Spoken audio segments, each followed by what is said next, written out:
አንዳንድ ጊዜ ዝምታ ለህይወት ዋስትና እንደሆነ ታውቃለህ? የዛሬው ታሪካችን አንዲት ትንሽ ቃል እንዴት ታማኝን ፈረስ ለሞት እንደዳረገችው ያሳየናል። ቪዲዮውን ላይክ በማድረግ ታሪኩን እንጀምር። እስከ መጨረሻው ተከታተሉ። በአንድ ትልቅ እርሻ ውስጥ አንድ በጣም ታታሪ ፈረስ ይኖር ነበር። ከጧት እስከ ማታ ድረስ ያለ እረፍት ከባድ ጭነቶችን ይጎትታል።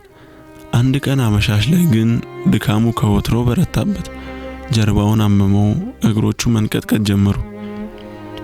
ወደ ጋጣው ሲገባ እንዲህ ብሎ አሰበ፣ ዛሬ በጣም ደክሞኛል፣ ነገ ለጌታዬ ነግሬው ትንሽ እረፍት በወስድ ምን ይሆናል ሲል አሰበ። ይህች የፈረሱ የዋህ ሐሳብ ነበረች። በዚያው ቅጽበት አንዲት ድመት መጣች። ድመቷ ወሬ ትወዳለች። ለምንድነው የደከመ ስትል ጠየቀችው። ፈረሱም በእምነት የልቡን ነገራት።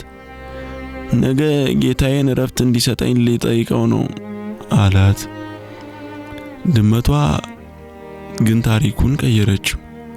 ለላሟ ሄዳ እንዲህ አለች፣ ፈረሱ ከእንግዲህ እዚህ መቆየት አይፈልግም፣ ጌታው ጨካኝ ስለሆነ ወደ ሌላ እርሻ ልሄድ ነው አለኝ አለች። ወሬው ከላም ወደ ፍየል፣ ከፍየል ወደ ጥንቸል፣ በእያንዳንዱ ሰው ዘንድ ታሪኩ ይለጠጥ ነበር።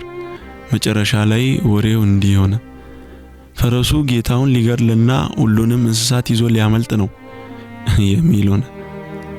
አገልጋዩ ይህንን የተዛባ ወሬ ለጌታው ነገረው። ጌታውም በንዴት አበደ።